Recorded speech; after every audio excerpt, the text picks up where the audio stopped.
Today, we are diving into one of the most brutal engineering challenges you can find on four wheels. How do you electrify a cement mixer? We're going to see what it takes to make a sophisticated, high-voltage hybrid system survive in literally the dirtiest, hottest, and shakiest environment imaginable.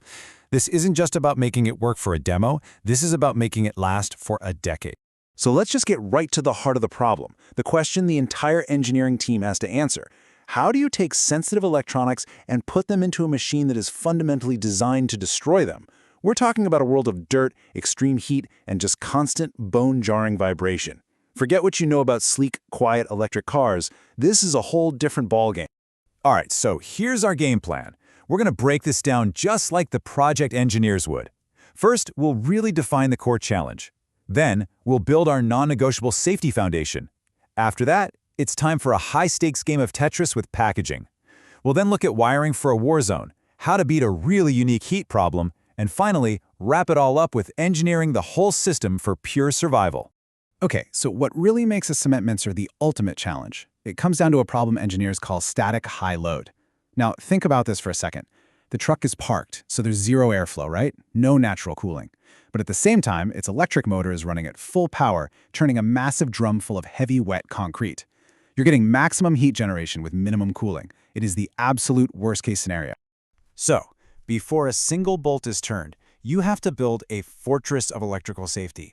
I mean, in an environment with constant water spray, conductive dust, and high-pressure washing, safety isn't just a feature, it's everything. It's the foundation of the entire project. If you get this part wrong, nothing else you do matters. So here's our first line of defense. You see this number, 40 kiloohms? That's the magic number from the International Safety Standard. It means the system has to constantly monitor the electrical insulation. Think of it like a hypersensitive smoke detector, but for electricity. It's always sniffing for the tiniest electrical leak between the 400-volt system and the truck's metal frame, ready to shut things down before anyone can get hurt. And what if that first line fails? Well, you've got a backup plan.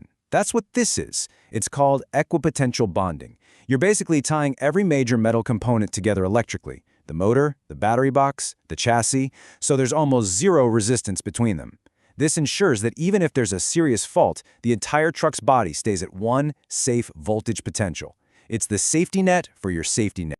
And then, oh man, then there's the battery pack. It has to survive a literal torture chamber of tests called ECER100.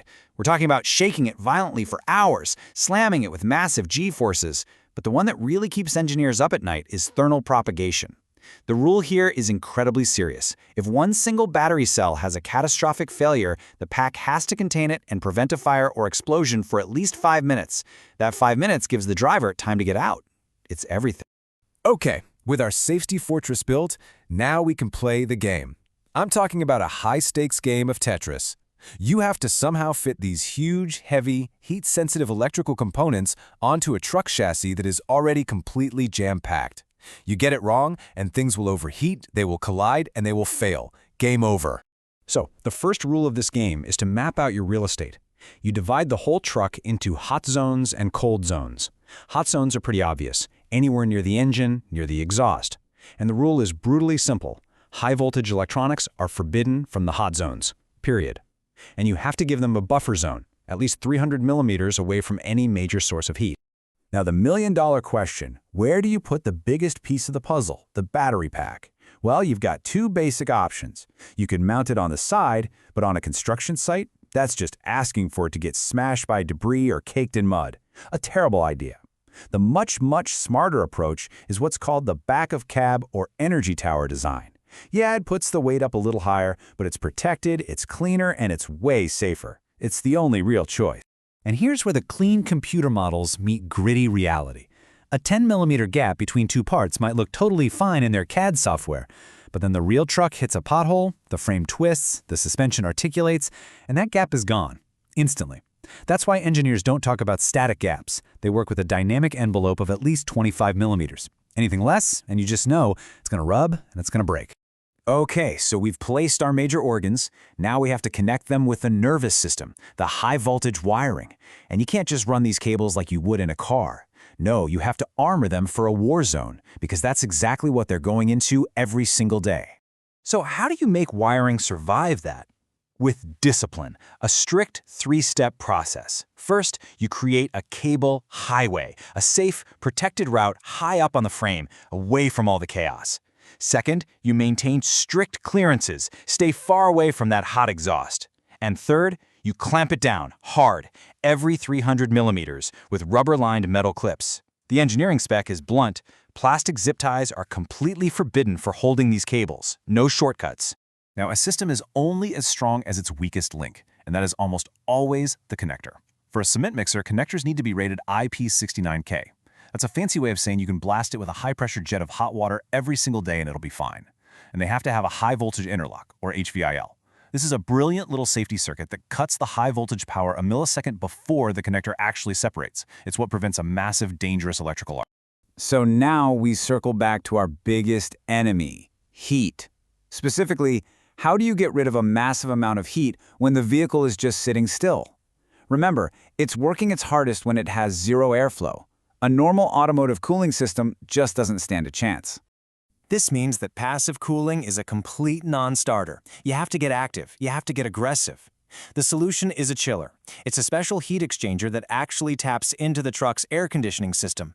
And here's the key. It uses the AC refrigerant to cool the battery's liquid coolant to a temperature below the outside air. A regular radiator could never do that. On a hot day at a construction site, this is the only thing that works. And that brings us to the radiator layout itself. You could sandwich them all together to save space, which looks great on a computer screen. But in the real world, that sandwich just gets packed full of dust and concrete grime, and you can't clean it out. Performance just dies. The only practical solution is to lay them out side by side. It takes up more room, sure, but it means you can get a pressure washer in there and actually blast it clean, which is just essential maintenance. The final piece of the thermal puzzle is a smart fan with a brain. It doesn't just turn on and off, it has a strategy. When the battery hits 32 degrees Celsius, the fan starts up at half speed. If it keeps climbing to 35, the fan ramps up to 80%. But if it hits a critical 38 degrees, the system goes into self-preservation mode. The fan goes to 100%, and the controller tells the electric motor to ease up a bit, reducing the load to let the battery cool down. It's a system designed to protect itself. Okay, last section. We've made it, safe packaged it cleverly, and figured out how to keep it cool, but none of that matters if the whole thing shakes itself to pieces in 6 months. This is about engineering for pure survival. It's about making sure this system can take a 10-year beating and just keep on working. And this all comes down to a few core principles. You use fail-safe mounts, so if the rubber part that absorbs vibration fails, a metal catch prevents the multi-100-pound battery from falling off. You tune all your mounting brackets so their natural vibration frequency is way higher than anything the truck produces, preventing resonance. You mandate multi-layer coatings to fight corrosion, simple paint is banned, and you design for serviceability, making sure one person can get to the important fuses in under 10 minutes. In the end, all this complex engineering boils down to 3 simple, brutal truths that are burned into the brain of every heavy vehicle engineer. If the gap isn't enough, it will rub. If the cooling is insufficient, the system will cut its own power. And if you skimp on protection, it will rust. There are no exceptions. There's no arguing with physics. And this really brings us to the final, most important takeaway. For a machine like this, packaging isn't just about finding a space to put the components. It's about the entire engineering process of ensuring those components are still alive and still doing their job 10 years down the road. That, right there, is the real challenge.